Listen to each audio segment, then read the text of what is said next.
Selamat hari Minggu. Saudara yang kasih Tuhan, minggu ini adalah hari Paskah, di mana Kristus telah bangkit dari antara mati. Dan kita tetap bersyukur karena kita dapat merayakan, memperingati hari Paskah 2020 meskipun tidak dalam perayaan yang besar, tidak dalam perayaan bersama, tetapi kita menghayati makna Paskah bersama keluarga masing-masing. Saudara, pada waktu yang lalu saya mendengar sebuah kesaksian seorang ibu yang ada di daerah Jakarta, di mana dia melewati masa-masa kritisnya di dalam menghadapi COVID-19. Dikisahkan pada awal Maret, ibu ini dan suaminya merasakan tubuh yang sakit. Mereka merasa sulit bernapas, sehingga mereka mencoba memeriksakan diri mereka ke rumah sakit. Ternyata rumah sakit di daerah sana penuh semua. Tapi akhirnya suaminya harus dirawat dan ibunya pulang ke rumahnya. Ternyata dikabarkan bahwa suaminya terkena COVID-19. Oleh karena itu ibunya bersama keluarganya menjadi ODP, orang dalam pemantauan, dan harus mengisolasi diri di rumahnya.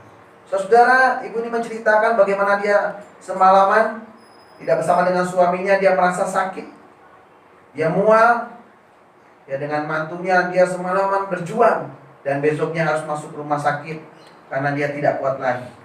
Sehingga dia masuk rumah sakit, tetapi berbeda dengan rumah sakit suaminya, dia berjuang bagaimana mengalahkan sakit yang dialaminya di dalam kesendiriannya di ruang isolasi. Kisahnya diceritakan bahwa ibu ini mendengar kabar, kabar buruk, karena suaminya yang dirawat di rumah sakit yang lain ternyata dipanggil Tuhan. Mendengar hal ini, ibu ini menjadi lemas, dia tidak berdaya, di tengah kesendiriannya dia tidak bisa berbuat apa-apa. Bahkan dia berpikir, saya tidak bisa mendampingi suami saya yang sudah dipanggil Tuhan. Tapi anak-anaknya, mantu dan cucu yang memberi semangat pada ibunya, kepada neneknya, omahnya, tetap bertahan, tetap kuat. Dan kita tahu kisahnya, dia boleh merelakan suaminya dipanggil Tuhan. Dan ibu ini memiliki semangat hidup, sekalipun harus menghadapi kedukaan suaminya yang dipanggil Tuhan. Dan saat itu kesehatan ibu ini semakin baik, berangsur, dan dinyatakan telah sembuh. Sebuah pengalaman yang sangat berharga bagi ibu ini, di mana dia boleh melewati masa-masa yang sulit menghadapi situasi kondisi yang saat ini. Saudara yang kasih Tuhan, mungkin terkadang dalam kehidupan kita harus melewati masa-masa sulit. Tetapi yakinlah bahwa Tuhan Allah memberikan pengharapan. Pengharapan yang pasti di dalam Kristus yang sudah bangkit dari antara orang mati. Kristus yang memberikan jaminan hidup yang kekal bagi mereka yang percaya kepada-Nya. Dalam 1 Korintus 15, kita buka ayat yang ke-14, dikatakan demikian. Paulus mengatakan, tetapi andai kata Kristus tidak dibangkitkan, maka sia-sialah pemberitaan kami dan sia-sialah juga kepercayaan kami. Rasul Paulus mengatakan, andai kata Kristus tidak dibangkitkan, maka sia-sialah pemberitaan kami dan sia-sialah juga kepercayaan kami. Saudara, kebangkitan Kristus adalah inti dari iman kekristenan. Pusat kekristenan adalah di mana Kristus bangkit dari antara orang mati. Tanpa kebangkitan maka iman Kristen tidak ada artinya. Tanpa kebangkitan iman Kristen adalah sia-sia. Dan salib Kristus menjadi simbol kekalahan dan menjadi simbol kehancuran. Tapi kita bersyukur karena kebangkitan Kristus mengubah tragedi menjadi sebuah kemenangan. Hari ini saudara, saya akan membahas makna Paskah, makna kebangkitan Kristus bagi umat Tuhan. Ada dua hal yang akan saya sampaikan. Yang pertama adalah kebangkitan Kristus mengalahkan maut. Saudara, makna Paskah yang pertama ada Kristus mengalahkan maut. Paskah adalah kabar baik. Paskah adalah kabar sukacita karena Kristus sudah menang atas maut. Kristus sudah menang atas kematian. Kuasa Kristus lebih besar daripada kuasa maut. Nah, dikatakan di dalam Roma, upah dosa adalah maut. Kristus sudah melewati kematian. Kristus sudah mengatasi maut. Dan di dalam Kristus, maut bukan lagi merupakan musuh yang menakutkan. Di dalam 1 Korintus 15 juga, kalau kita lihat di dalam ayat ke-55 dikatakan, firman Tuhan, maut telah ditelannya di dalam kemenangan. Hei maut, di manakah sengatmu? Saudara, dengan jelas dikatakan maut telah dikalahkan. Dan di mana sengatmu?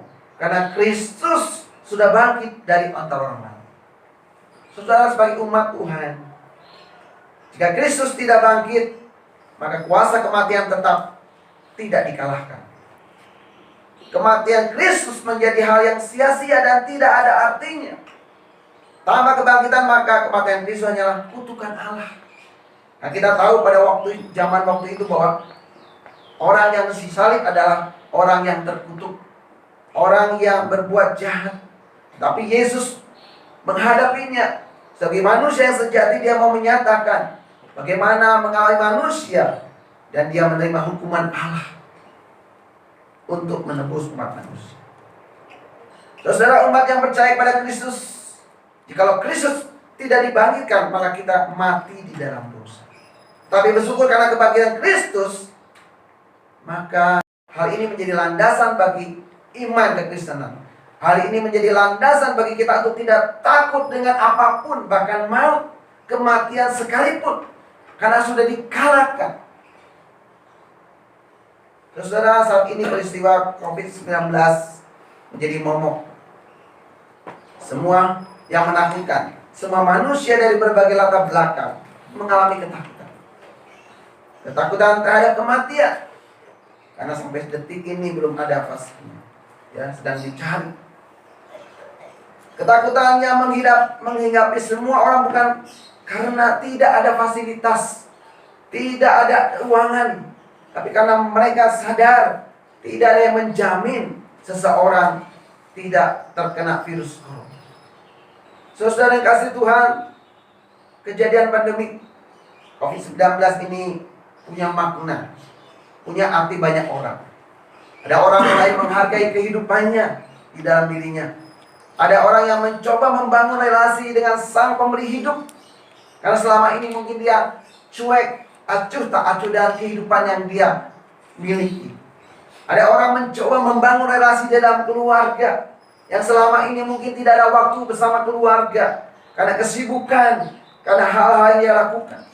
Ada orang yang membangun relasi dengan sesama, karena selama ini orang ini tidak mengerti bahwa manusia itu berharga. Ada orang saat itu melihat bahwa status seseorang bukan hal yang sangat penting, bukan sesuatu yang utama, tapi bagaimana hidup sehat, bagaimana keselamatan hidup itu yang paling utama. Saudara yang kasih Tuhan, hari ini kita boleh bersama-sama memperingati Paskah. Makna Paskah memberikan sebuah arti bahwa Kristus sudah menang atas maut. Kristus sudah mengalahkan maut. Kemenangan Kristus menjadi kekuatan bagi orang-orang yang percaya kepadanya. Kemenangan Kristus di mana ketika dia mengalahkan kematian, boleh menguatkan bagi orang-orang percaya untuk menghadapi berbagai macam tantangan hidup. Jikalau tantangan hidup saat ini mungkin menghadapi pandemi COVID-19, tapi kita tahu ada banyak tantangan kehidupan ini. Ya, bukan hanya virus corona, tapi virus-virus yang lain yang mencoba menggerogoti kita, iman kita, mencoba merorong kehidupan kita. Saudara, sehingga orang mengalami ketakutan yang berlebihan. Ya, ketakutan yang membuat orang merasa tidak berdaya. Ada orang takut dengan kematian yang kita tahu setiap pribadi manusia harus melewati kematian. Ada orang takut dengan ketakutannya itu sendiri. Jadi ada orang menyebut bukan virus corona, tapi virus ketakutan atau virus kematian itu sendiri. Saudara, sebuah drama skema mungkin Bapak Ibu pernah mendapatkan bagaimana siapakah aku di era COVID-19 ini. Ada zona yang menggambarkan zona ketakutan. Zona ketakutan ada orang-orang yang menyebarkan rasa takut, yang marah. Orang-orang yang selalu langsung men-share info apapun di media sosial. Orang-orang yang sering mengeluh. Dan juga orang yang mungkin membeli stok masker, obat yang berlebihan. Tapi ada zona lain yang dikatakan bahwa zona belajar. Orang mulai belajar bagaimana menerima kenyataan. Orang mulai belajar bagaimana membaca berita dan tidak men-share sesuatu pada orang lain. Dia mencoba mengenal akan dirinya sendiri. Dan juga dia mencoba bagaimana tidak cemas. Tapi ada zona lain yang kalau di sini dikatakan zona bertumbuh. Di mana orang itu mempraktekkan keheningan, mempraktekkan kesabaran, mempraktekkan menjalin relasi dan kreativitas. Ada orang yang bertumbuh ini adalah mencari bagaimana dia beradaptasi dengan perubahan-perubahan. Saudara, memang kita tahu ketika belajar di rumah, bekerja di rumah, ibadah di rumah ini membutuhkan sebuah usaha, perubahan, beradaptasi. Tapi dia bertumbuh. Ada orang menjaga emosi dan tetap bahagia dengan sikap optimis. Zona bertumbuh juga ada orang yang mencoba penuh dengan kasih sayang terhadap dirinya dan orang lain. Hidup di saat ini dan fokus di masa depan. Tidak khawatir. Saudara, inilah gambar. Ada zona ketakutan, ada zona belajar, dan ada zona bertumbuh. Jika ditanya, di manakah kita orang yang percaya pada Kristus? Sebagai umat Tuhan, di mana zona itu kita berada? Apakah zona ketakutan? Apakah di zona belajar dan zona bertumbuh? Sebagai orang yang percaya pada Kristus, seharusnya kita ada di zona yang belajar dan zona yang bertumbuh. Sudah, itu poin yang pertama. Makna Paskah, makna kebangkitan Kristus. Kristus sudah mengalahkan maut. Dan kita mengimani Kristus sudah menang. Hal yang kedua, saudara, makna Paskah, makna kebangkitan Kristus bagi kita adalah Kristus memberikan pengharapan. Saudara yang kasih Tuhan, setiap manusia akan mengalami kematian. Tidak ada seorang pun yang lolos dari kematian. Sekalipun orang mencoba membuat ramuan-ramuan awet muda, ramuan umur panjang, dengan kekayaannya, dengan kepintarannya, dengan keberadaan dirinya, tidak ada seorang pun yang bisa luput dari kematian, dari lolos kematian. Karena firman Tuhan mengatakan dalam Ibrani 9 ayat 27, Alkitab berkata, manusia ditetapkan untuk mati hanya satu kali saja, dan sesudah itu dihapus. Saudara yang kasih Tuhan, banyak orang tidak tahu kehidupan setelah kematian. Mereka bertanya-tanya, apakah kematian akhir dari segalanya? Tapi firman Tuhan di dalam Alkitab dengan jelas mengatakan, setiap manusia akan dihakimi menurut perbuatannya. Saudara, kita bersyukur kebangkitan Kristus memberikan pengharapan bagi orang yang percaya. Kelak mereka akan dibangkitkan. Sekalipun manusia menghadapi harus melalui kematian, tetapi dia akan dibangkitkan oleh Kristus. Mengapa demikian, saudara-saudara? Ada Yohanes pasal yang ke-11 ayat yang ke-25 mengatakan demikian. Jawab Yesus, Akulah kebangkitan dan hidup.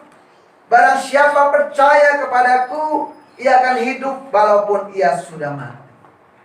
Ini janji Kristus Yesus, di mana dia mengatakan, Akulah kebangkitan dan hidup. Barang siapa percaya kepada Yesus, ia akan hidup walaupun ia telah mati. Saudara yang kasih Tuhan, kita tahu upah dosa adalah maut. Dan setiap manusia telah kehilangan kemuliaan Allah. Manusia sudah jatuh ke dalam dosa dan tidak ada harapan untuk menerima hidup yang kekal. Tapi kita bersyukur karena kebangkitan Kristus memberikan jaminan. Dan Yesus mengatakan, barang siapa percaya kepadaku, ia akan hidup walaupun ia sudah mati. Sudah, kembali lagi dalam 1 Korintus 15. Di dalam ayat yang ke-20 21 dan ke-22 mengatakan demikian. Sebab sama seperti maut datang karena satu orang manusia, demikian juga kebangkitan orang mati datang karena satu orang manusia. Karena sama seperti semua orang mati dalam persekutuan dengan Adam, demikian pula semua orang akan dihidupkan kembali dalam persekutuan dengan Kristus. Saudara, manusia yang sudah jatuh ke dalam dosa, manusia yang harus menerima hukuman yang kekal, api neraka, tetapi karena kebangkitan Kristus memberikan pengharapan. Dalam ayat 19 dikatakan, jikalau kita hanya hidup ini saja menaruh pengharapan pada Kristus, maka kita adalah orang-orang yang paling malang dari segala manusia.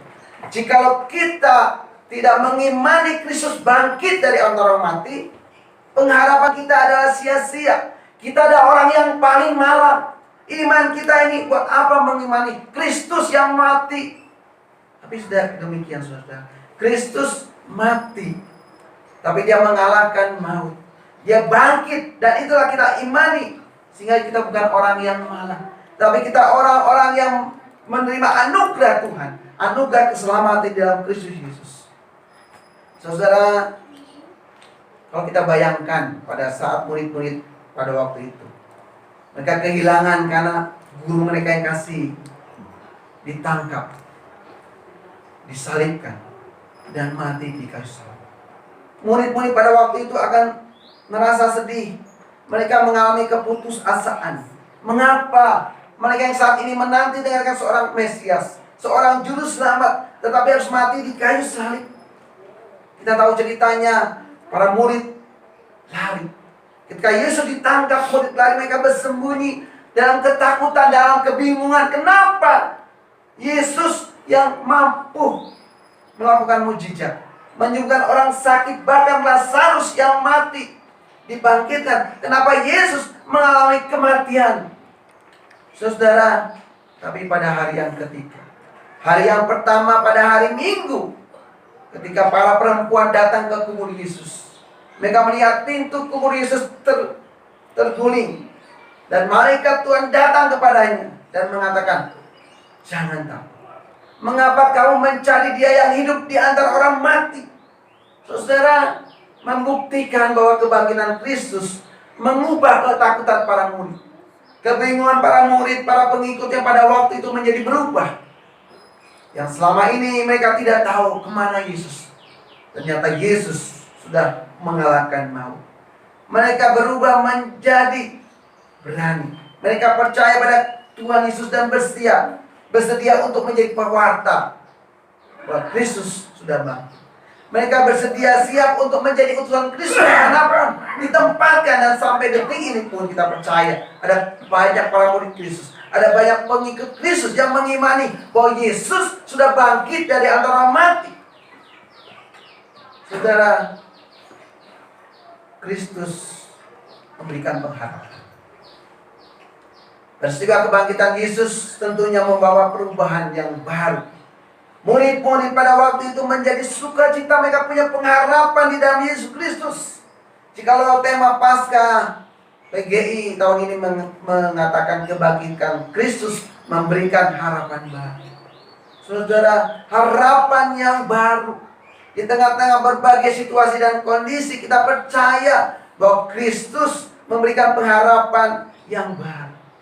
Kita bersyukur kalau Allah sendiri telah menyatakan di dalam ayat yang ke-57 dari 1 Korintus 15. Demikian firman Tuhan.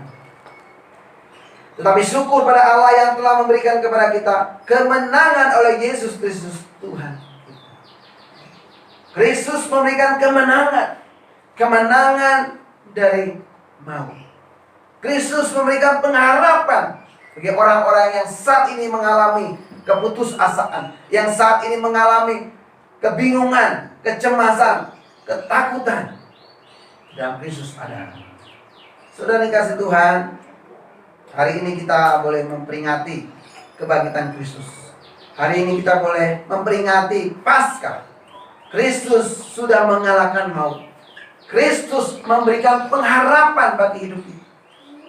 Pertanyaannya adalah, apakah kita sudah memahami makna Paskah?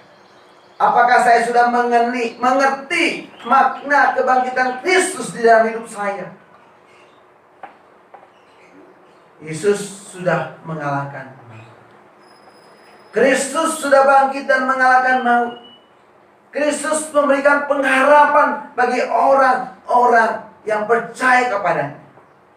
Apakah kita memiliki pengharapan dalam hidup?